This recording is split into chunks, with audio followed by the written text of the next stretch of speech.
Hi everyone, welcome back to our YouTube channel. Myself Dikshita Ram से। और आज से हम एक नया चैप्टर रिवाइज करेंगे which is the endocrine system. हम ऑलरेडी 3 चैप्टर्स रिवाइज कर चुके हैं, cell biology, evolution and digestive system. तो ये एक नया चैप्टर है एंडोक्राइन सिस्टम। एंड आज के लेक्चर में हम मेनली रिवाइज करेंगे पिट्यूटरी ग्लैंड के बारे में। So let's start. उसके पहले हम कुछ बेसिक बातें डिस्कस कर लेते हैं कि एंडोक्राइन सिस्टम क्या होता है, वो कैसे काम करता है, and then we will start from the pituitary gland. Okay, so endocrine system. सबसे पहले neural system point to point rapid coordination provide करने का काम करती है, फास्ट होती है एंड शॉर्ट लिव होती है। वी ऑल नो कि न्यूरॉन्स कैसे काम करते हैं, बहुत ही फास्ट तरीके से एंड बट वो शॉर्ट पीरियड ऑफ टाइम के लिए होते हैं।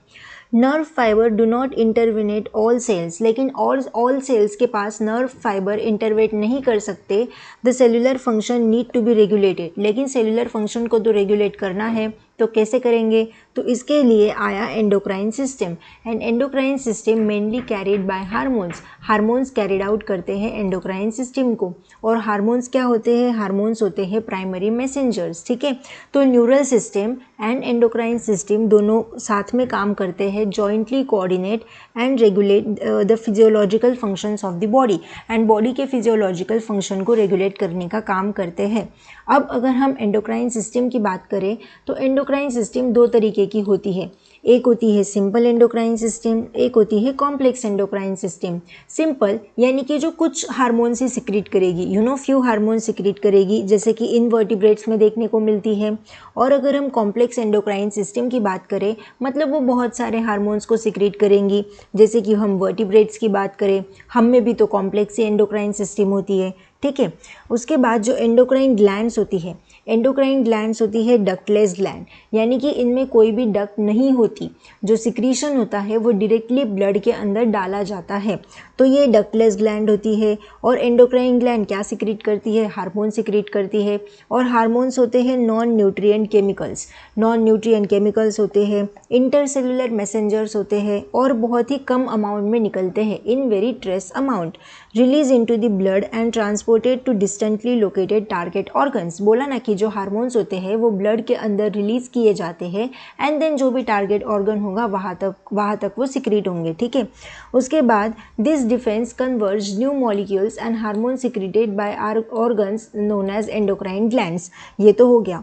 अब अगर हम ह्यूमन एंडोक्राइन सिस्टम की बात करें तो ह्यूमन एंडोक्राइन सिस्टम में एंडोक्राइन ग्लैंड ऑर्गेनाइज होते हैं। बहुत तरीके की ग्लैंड्स हम में प्रेजेंट होती हैं, जैसे कि पिट्यूटरी ग्लैंड हो गई जिसका ओरिजिन एक्टोडर्मल होता है, पीनियल ग्लैंड हो गई जिसका ओरिजिन भी एक्टोडर्मल होता है, थायराइड ग्लैंड एंडोडर्मल होती है ओरिजिन में, एड्रिनल ग्लैंड जिसका ओरिजिन मीजोडर्मल एक्टोडर्मल दोनों होता है।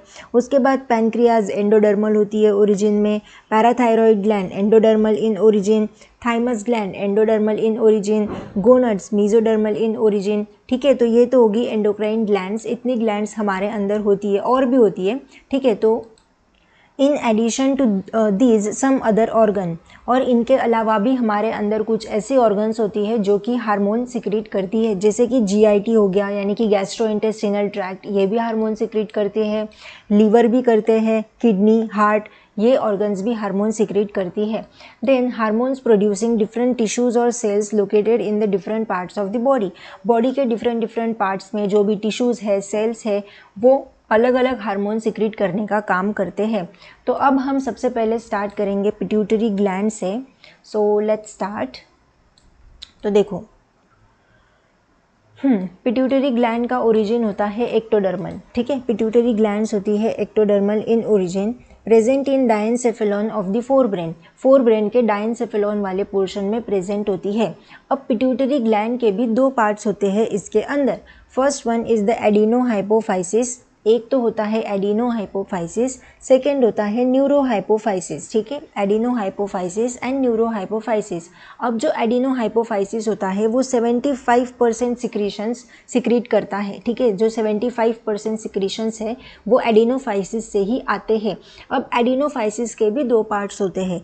First one is the pars distalis, जो कि एंटेरियर पोर्शन होगा, एंड देन पार्स इंटरमीडिया। ठीक है, उसके बाद जो पार्स डिस्टैलिस है यानी जो एंटेरियर पोर्शन है उससे निकलते हैं GH यानी कि ग्रोथ हार्मोन, PRL यानी कि prolactin releasing hormone, then TSH thyroid stimulating hormone, ACTH adrenocorticotropic hormone and then LH luteinizing hormone and FSH। तो इतने हार्मोन्स निकलते हैं पार्स डिस्टालिस से, GH, PRL, TSH, ACTH, LH and FSH and pars intermedia से निकलता है MSH melanocyte stimulating hormone. ये तो हो गया एडिनो हाइपोफाइसिस के बारे में।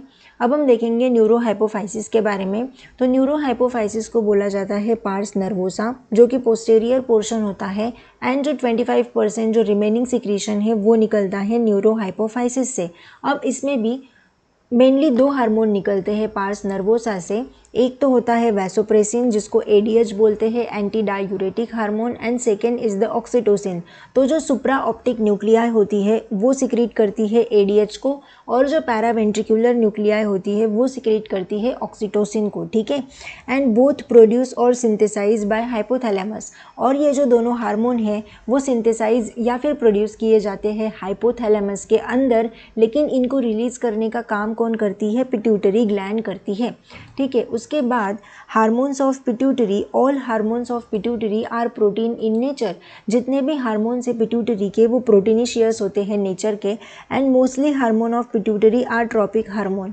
एंड मोस्टली पिट्यूटरी ग्लैंड के जो हार्मोन्स होते हैं वो ट्रॉपिक हार्मोन्स होते हैं। मतलब ट्रॉपिक हार्मोन्स का मतलब क्या होता है कि control secretion of other endocrine gland, कि वो अदर एंडोक्राइन ग्लैंड के सिक्रीशंस को कंट्रोल करने का काम करते हैं, ठीक है। उसके बाद हम थोड़ा सा हाइपोथैलेमस के बारे में देख लेते हैं। तो हाइपोथैलेमस का ओरिजिन होता है एक्टोडर्मल, और हाइपोथैलेमस को कहा जाता है master of master gland. Master of master gland कहा जाता है हाइपोथैलेमस को, और पिट्यूटरी ग्लैंड को कहा जाता है मास्टर ग्लैंड, ठीक है। तो हाइपोथैलेमस कहाँ पे प्रेजेंट होता है? Basal part of the diencephalon. जो फोर ब्रेन का जो पोर्शन होता है डायनसेफेलॉन, उसके बेसल पार्ट, बेस पे प्रेजेंट होता है hypothalamus. Regulate the wide spectrum of the body function. बहुत सारे बॉडी फंक्शन को कंट्रोल करने का काम करता है हाइपोथैलेमस, ठीक है। वो हम न्यूरल सिस्टम, नर्वस सिस्टम में देखेंगे और हाइपोथैलेमस के बारे में। उसके बाद contain several group of neurosecretory cells. Hypothalamus के अंदर कुछ न्यूरोसिक्रीटरी सेल्स के ग्रुप्स भी प्रेजेंट होते हैं जिनको बोला जाता है न्यूक्लियाई, और वो सिक्रीट करते हैं hormones which regulate the synthesis and secretion of the pituitary hormone. Regulate the synthesis and secretion of the pituitary hormone कौन करेगा? हाइपोथैलेमस। अब मेनली दो तरीके के हार्मोन्स होते हैं, एक तो होते हैं रिलीजिंग हार्मोन, एक होते हैं इनिबिटिंग हार्मोन, ठीक है। तो रिलीजिंग हार्मोन जो होते हैं ना वो पिट्यूटरी सिक्रीशन को स्टिमुलेट करने का काम करते हैं, जैसे कि GnRH हो गया जो स्टिमुलेट करता है गोनाडोट्रोपिन को। GnRH का फुल फॉर्म ही होता है ना गोनाडोट्रोपिन रिलीजिंग हार्मोन, तो वो स्टिमुलेट करते हैं गोनाडोट्रोपिन को फ्रॉम पिट्यूटरी। उसके बाद अगर हम इनिबिटिंग हार्मोन की बात करें तो वो पिट्यूटरी सिक्रीशन को इनिबिट करने का काम करते हैं, जैसे सोमैटोस्टैटिन हार्मोन्स ले लो, inhibits the growth hormone release from pituitary. Pituitary hormone, pituitary gland से जो ग्रोथ हार्मोन निकल रहा है उसको इनिबिट करने का काम करता है सोमैटोस्टैटिन, कि अगर बहुत ज़्यादा क्वांटिटी में अगर ग्रोथ हार्मोन निकल रहा है तो उसको इनिबिट भी तो करना पड़ेगा ना, तो उसको कौन इनिबिट करेगा? सोमैटोस्टैटिन। उसके बाद अगर हम एंटीरियर पिट्यूटरी की बात करें तो anterior pituitary hormone reach through the portal circulatory system, ठीक है। पोर्टल सर्कुलेटरी सिस्टम से हार्मोन्स रिलीज होते हैं। Regulate the function of anterior pituitary, जो एंटीरियर पिट्यूटरी के फंक्शन को रेगुलेट करने का काम करते हैं। एंड जो पोस्टेरियर पिट्यूटरी के जो हार्मोन्स होते हैं वो डायरेक्ट मतलब under direct neural regulation of hypothalamus, hypothalamus के डायरेक्टली अंडर रेगुलेट होते हैं, ठीक है। अब हम स्टार्ट करेंगे पिट्यूटरी ग्लैंड के बारे में मेनली। तो pituitary gland hormone from it regulate growth and activities. तो जो पिट्यूटरी ग्लैंड से जो हार्मोन्स निकलते हैं वो मेनली ग्रोथ एंड उसकी एक्टिविटीज़ को कंट्रोल करने का काम करते हैं, एंड सोमैटिक टिश्यूज़ को और उनकी एक्टिविटीज़ को भी डेवलप करने का काम करते हैं, ठीक है। और पिट्यूटरी ग्लैंड को मास्टर ग्लैंड कहा जाता है, एक्टोडर्मल होती है ओरिजिन की, और ये एक बोनी कैविटी में प्रेजेंट होती है, स्पिनॉइड बोन होती है वो, जिसको बोला जाता है सेला टर्सिका, ठीक है। Attach to the hypothalamus by a stalk, और जो सेला टर्सिका होती है वो हाइपोथैलेमस से अटैच होती है बाय अ स्टॉक, और उस स्टॉक को बोला जाता है इनफंडिबुलम, ठीक है। तो हमने एडिनो हाइपोफाइसिस के बारे में ऑलरेडी देख लिया कि एडिनोहाइपोफाइसिस में भी एक पार्ट होता है पार्स डिस्टालिस, उससे कौन कौन से हार्मोन्स निकलते हैं, GH, PRL, TSH, ACTH, LH, FSH, और जो पार्स इंटरमीडिया होता है वो मर्ज होता है ऑलमोस्ट पार्स डिस्टालिस से। Like we can distinguish between pars distalis and pars intermedia. और जो पार्स इंटरमीडिया होता है वो सिक्रीट करता है एमएसएच को। एमएसएच का फुल फॉर्म होता है मेलानोसाइट स्टिमुलेटिंग हार्मोन।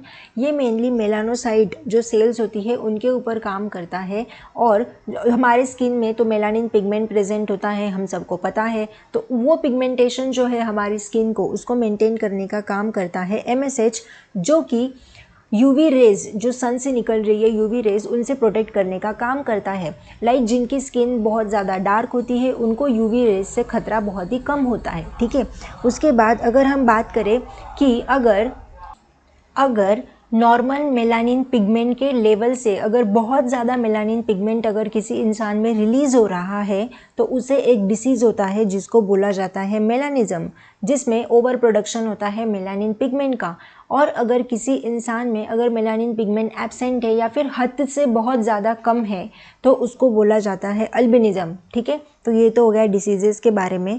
उसके बाद देखो, अगर हम ग्रोथ हार्मोन के डिसीजेस के बारे में भी डिस्कस कर लेते हैं कि ग्रोथ हार्मोन अगर बर्थ से प्यूबर्टी के पहले की बात हो रही है, ठीक है, प्यूबर्टी के पहले अगर जन्म से बर्थ से अगर बहुत ज़्यादा ग्रोथ हार्मोन रिलीज़ हो रहा है तो उसको होता है गाइगेंटिज्म। उस डिसीज़ को बोला जाता है गाइगेंटिज्म, जिसमें अबनॉर्मल ग्रोथ देखने को मिलती है।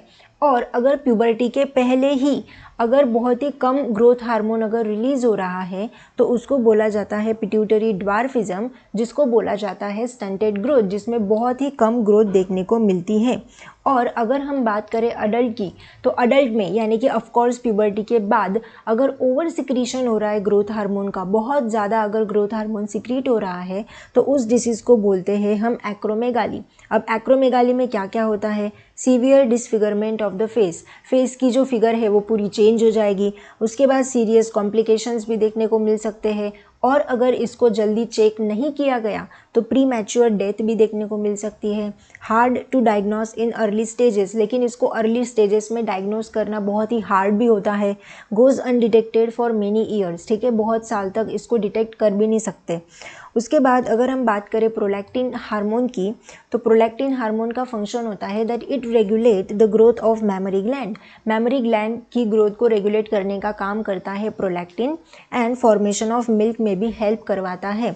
उसके बाद टीएसएच यानी कि थायराइड स्टिमुलेटिंग हार्मोन, तो ये स्टिमुलेट करता है synthesis and secretion of the thyroid hormones from its gland, ठीक है। ये तो हो गया उसके बारे में। अब हम देखेंगे जीएनआरएच के बारे में, गोनाडोट्रोपिन, ठीक है। So gonadotropin stimulate the gonadal activities. Gonadotropin क्या करेगा, गोनाडल एक्टिविटीज़ को स्टिमुलेट करने का काम करेगा। उसके बाद मेनली इससे निकलते हैं दो hormones, first one is the LH and second is the FSH. LH का फुल फॉर्म होता है ल्यूटिनाइजिंग हार्मोन एंड एफएसएच का फॉलिकुलर स्टिमुलेटिंग हार्मोन। तो ये जो दोनों हार्मोन्स होते हैं वो दोनों मेल एंड फीमेल दोनों में ही सिक्रीट आउट होते हैं। तो एलएच में अगर मेल में सिक्रीट हो रहा है एलएच, तो इसका फंक्शन क्या होता है, stimulate synthesis and secretion of the hormones known as androgens. तो ये स्टिमुलेट सिंथेसिस सिक्रीशन करेगा हार्मोन्स का जिसको एंड्रोजन्स कहा जाता है, यानी कि male hormone from the testis. उसके बाद अगर फीमेल में निकल रहा है एलएच तो इंड्यूस ओव्यूलेशन को इंड्यूस करने का काम करेगा off fully mature Graafian follicle, and corpus luteum को भी मेंटेन करने का काम करेगा। कॉर्पस ल्यूटियम क्या होते हैं, जो ग्राफियन फॉलिकल के जो रेमनेंट्स होते हैं उनको बोला जाता है कॉर्पस ल्यूटियम। अगर मेल में एफएसएच हार्मोन सिक्रीट आउट होता है तो उसका फंक्शन क्या होता है, along with the androgen plus FSH regulate the spermatogenesis. Spermatogenesis को भी मेंटेन करने का काम करेगा, यानी कि स्पर्म फॉर्मेशन को मेंटेन करने का काम करेगा। और अगर एफएसएच फीमेल में क्या फंक्शन होता है एफएसएच का, that is stimulate the growth and development of ovarian follicle. Ovarian follicle की ग्रोथ एंड डेवलपमेंट उसको स्टिमुलेट करने का काम करेगा एफएसएच, ठीक है। ये बहुत ही इंपॉर्टेंट है कि एलएच एंड एफएसएच के मेल एंड फीमेल में क्या क्या फंक्शंस होते हैं। ये तो हो गया मेनली एडिनो हाइपोफाइसिस के बारे में। अब हम डिस्कस कर लेते हैं न्यूरो हाइपोफाइसिस के बारे में, जिसको हमने बोला था पोस्टेरियर पिट्यूटरी या फिर पार्स नर्वोसा, जो कि स्टोर एंड सिक्रीट करती है ऑक्सीटोसिन को एंड वैसोप्रेसिन को। तो सबसे पहले हम देखते हैं ऑक्सीटोसिन के बारे में। So oxytocin act on the smooth muscle cause contraction. Mainly oxytocin smooth muscle पे एक्ट करता है एंड कॉन्ट्रैक्शन करवाने में हेल्प करता है during the delivery. In female stimulate vigorous contraction of uterus in child birth. Child birth के दौरान uterus का विगरस कॉन्ट्रैक्शन करवाने में भी हेल्प करता है oxytocin. Milk ejection from the memory gland. Memory gland से मिल्क को इजेक्ट करने का भी काम करता है। Illegally use in kettles. इसको कैटल्स में इलीगली यूज़ भी किया जाता था पहले के ज़माने में, अब तो नहीं करते। और मेनली ये पैरावेंट्रिकुलर न्यूक्लियस जो होता है वो सिक्रीट करता है ऑक्सीटोसिन, ठीक है। उसके बाद वैसोप्रेसिन या फिर एडीएच। एडीएच मेनली एक्ट करता है किडनीज़ के ऊपर। Stimulate reabsorption of water. Water के रीअब्जॉर्प्शन को स्टिमुलेट करेगा and electrolyte by distal tubules and thereby reduce the loss of water through urine. और अगर ये वाटर के रीअब्जॉर्प्शन को अगर स्टिमुलेट कर रहा है तो ऑफ कोर्स यूरिन से वाटर नहीं रिलीज होगा बहुत ज़्यादा, तो ये वाटर के लॉस को भी रिड्यूस करने का काम करता है। Important for affecting synthesis and release of ADH, water loss and dehydration, इसमें हेल्प करेगा। एंड एडीएच मेनली कहाँ से सिक्रीट होता है? सुप्रा ऑप्टिक न्यूक्लियस से, ठीक है। तो उसके बाद और हम थोड़ी डिटेल इन्फॉर्मेशन देखेंगे पिट्यूटरी ग्लैंड के बारे में। तो देखो, एंडोक्राइन ग्लैंड हमने देख लिया कि डक्टलेस ग्लैंड होती है, यानी कि वो सिक्रीशन डायरेक्टली ब्लड में डालेंगी। उसके बाद pituitary gland present in a cavity, जिसको सेला टर्सिका बोला हमने, form by the sphenoid bone, attach with hypothalamus by hypophysial stalk, जिसको इनफंडिबुलम बोला, already we discussed, also called hypophysis भी बोलते हैं उसको। तो सबसे पहले प्रेजेंट होता है फोरब्रेन, सेरिब्रम का पार्ट है। उसके नीचे प्रेजेंट होगा इपिथैलेमस, जहाँ पे पीनियल ग्लैंड प्रेजेंट होती है। देन नीचे प्रेजेंट होता है हाइपोथैलेमस एंड देन उसके नीचे प्रेजेंट होती है पिट्यूटरी ग्लैंड। उसके 3 लोब्स की हमने ऑलरेडी बात की। उसके बाद anterior pituitary, based on the morphology and staining properties, 5 तरीके की सेल्स प्रेजेंट होती है एंटीरियर पिट्यूटरी के अंदर। First one is the corticotroph, gonadotroph, thyrotroph, somatotroph and lactotroph. तो कॉर्टिकोट्रॉप किसे सिक्रीट करेगी? ACTH, adrenocorticotropic hormone. Gonadotroph secrete करेंगी FSH एंड LH को। देन थायरोट्रॉप TSH को। सोमैटोट्रॉप ग्रोथ हार्मोन या फिर उसका दूसरा नाम होता है STH। देन लैक्टोट्रॉप सिक्रीट करेंगी प्रोलैक्टिन को। तो ये जो पहले जो 2 हार्मोन्स है FSH, LH एंड TSH, इनमें प्रेजेंट होती है अल्फा एंड बीटा चेन, और जो ACTH होती है उनमें प्रेजेंट होती है लीनियर पेप्टाइड चेन, और जो नीचे वाला ये जो हार्मोन है GH एंड STH, इसमें भी प्रेजेंट होगी linear peptide chain. Then it is under the control of hypothalamus, की जो पिट्यूटरी ग्लैंड्स के जो हार्मोन्स होते हैं वो कंट्रोल करते हैं हाइपोथैलेमस। तो जो CRH होगा, CRH एक्ट करेगा कॉर्टिकोट्रॉप पे एंड देन कॉर्टिकोट्रॉप फर्दर रिलीज करेगा ACTH को। देन GnRH एक्ट करेगा गोनाडोट्रॉप पे एंड देन गोनाडोट्रॉप फर्दर रिलीज करेगा LH एंड FSH। उसके बाद जो TRH है वो एक्ट करेगा थायरोट्रॉप पे and then thyrotroph will release TSH। Then GnRH या GHIH एक्ट करेगा सोमैटोट्रॉप पे and then it will release the growth hormone. Then PRIH act on lactotroph and lactotroph will further release prolactin, ठीक है। तो ये तो हो गया सेल्स के बारे में। देन ग्रोथ हार्मोन के बारे में और भी कुछ डिटेल इन्फॉर्मेशन है, दैट ग्रोथ हार्मोन को GH बोलते हैं या फिर STH भी बोलते हैं। इसमें 191 amino acid linear peptide hormone होता है वो, जिसके अंदर 191 अमीनो एसिड्स प्रेजेंट होते हैं, जिसमें 2 डाइसल्फाइड बॉन्ड्स देखने को मिलते हैं। And then growth hormone on carbohydrate, अगर ग्रोथ हार्मोन अगर कार्बोहाइड्रेट पे एक्ट कर रहा है, so it stimulate liver to release glucose. ये लिवर को स्टिमुलेट करेगा ग्लूकोज रिलीज करने के लिए, जिस प्रोसेस को बोला जाता है gluconeogenesis. Then raise glucose level in blood में ग्लूकोज लेवल को राइज करने का काम भी करेगा, इसीलिए ग्रोथ हार्मोन को हाइपरग्लाइसेमिक हार्मोन भी कहा जाता है। Then it stimulate the skeletal muscle and adipose tissue to decrease the uptake of glucose. ये skeletal muscle and adipose tissue यानी कि जो फैट जो स्टोर करती है उनको बोला जाता है एडिपोज टिश्यू। तो ये स्टिमुलेट करता है skeletal muscle and adipose tissue को to decrease the uptake of glucose, कि आप ग्लूकोज के अपटेक को कम कर दो।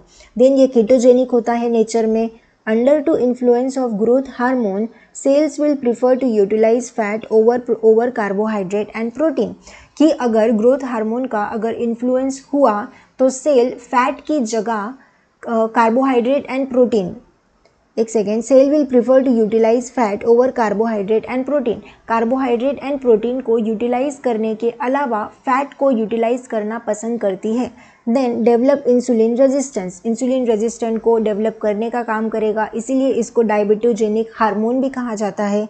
Growth hormone anabolic in nature for protein, protein के लिए एज ए एनाबॉलिक नेचर में काम करेगा, which increase the permeability of amino acid, amino acid की परमिएबिलिटी को इंक्रीज करने का भी काम करता है. Increases the growth of the cell and body, of course नाम में ये ग्रोथ हार्मोन, तो वो सेल एंड बॉडी की ग्रोथ को भी प्रमोट करेगा. Helps in the bone mineralisation, bone mineralisation को भी हेल्प करता है. Which act on the osteoblast, जो कि बोन डेंसिटी को बढ़ाएगा, ऑस्टियोक्लास्ट नहीं. अगर ऑस्टियोक्लास्ट होगा तो वो बोन को डिग्रेड करने का काम करता, but it act on the osteoblast which help in the bone mineralization. और अगर बोन का मिनरलाइजेशन होगा मतलब बोन की ऑफकोर्स डेंसिटी बढ़ेगी. Then stimulate liver to produce somatomedin C, liver को भी स्टिमुलेट करता है to produce somatomedin C. And somatomedin C का फंक्शन, सोमैटोमेडिन सी क्या होता है, it is the insulin like growth factor, it is insulin like growth factor. Then growth hormone secretion is directly proportional to the sleep and exercise, कि जितनी अच्छी sleep होगी, exercise होगी, उतने ग्रोथ हार्मोन का सिक्रीशन बढ़ेगा. If growth hormone is present, लेकिन अगर ग्रोथ हार्मोन प्रेजेंट है अगर और सोमैटोमेडिन सी एब्सेंट है तो वो एक डिसीज़ कॉज करता है जिसको बोलते हैं लोरेन ड्वार्फिज्म. ठीक है, ये तो हो गया ग्रोथ हार्मोन के बारे में. उसके बाद हमने ऑलरेडी डिसीजेस भी डिस्कस कर लिए कि अगर चिल्ड्रन में ग्रोथ हार्मोन कम होगा तो उसको बोलते हैं ड्वार्फिज्म, अडल्ट में तो ऐसी कोई डिफिशियंसी ही नहीं होती. और अगर ग्रोथ हार्मोन चिल्ड्रन में बहुत ज़्यादा होगा तो उसको बोलेंगे गाइगेंटिज्म. और अगर अडल्ट्स में ग्रोथ हार्मोन बहुत ज़्यादा सिक्रीट हो रहा है तो उसको बोलेंगे एक्रोमेगाली. देन पोस्टेरियर पिट्यूटरी के बारे में भी वी ऑलरेडी डिस्कस की, पैरावेंट्रिकुलर न्यूक्लियस सिक्रीट करती है ऑक्सीटोसिन, सुप्राऑप्टिक न्यूक्लियस सिक्रीट करती है एडीएच. देन ऑक्सीटोसिन के बारे में भी देखा, ADH and vasopressin. So ADH और वैसोप्रेसिन को बोला जाता है वैसोकॉन्ट्रिक्टर. ये डायूरेटिक हार्मोन होते हैं, यानी कि यूरिनेशन को बढ़ाएंगे, यानी कि वाटर लॉस करवाएंगे बॉडी से. एंटी डायूरेटिक हार्मोन, देखो एंटी डायूरेटिक हार्मोन क्या होंगे, जो यूरिनेशन को बढ़ाने का काम करेंगे, यानी कि बॉडी से वाटर लॉस करवाने का काम करेंगे. लेकिन ये क्या है, एंटी डायूरेटिक हार्मोन, यानी कि डायूरेटिक हार्मोन के अपोजिट काम करेंगे. सो एंटी डायूरेटिक हार्मोन जो कि बॉडी से वाटर लॉस को प्रिवेंट करने का काम करेंगे, यानी कि वाटर के रीअब्जॉर्प्शन को बढ़ाने का काम करेंगे. तो अब कैसे करेंगे, osmoreceptor of brain detect osmolarity, signal to the hypothalamus, उसके बाद रिलीज होता है ADH and aldosterone and cortisol release from the adrenal gland. और इसमें जो और दो हार्मोन्स जो इंपॉर्टेंट रोल प्ले करते हैं, अल्डोस्टेरॉन एंड कॉर्टिसोल, वो मेनली रिलीज होते हैं एड्रिनल ग्लैंड से.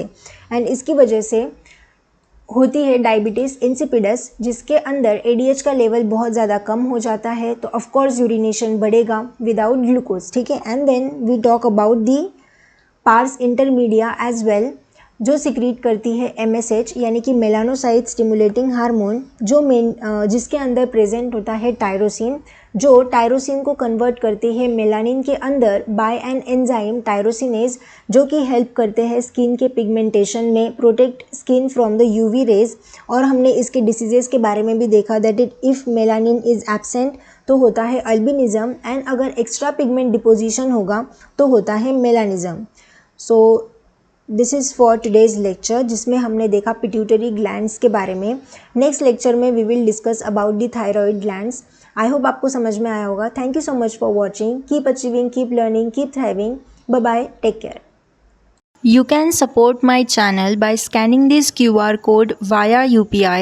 Any small contribution means a lot to me and helps me continue creating content. Thank you so much for your support.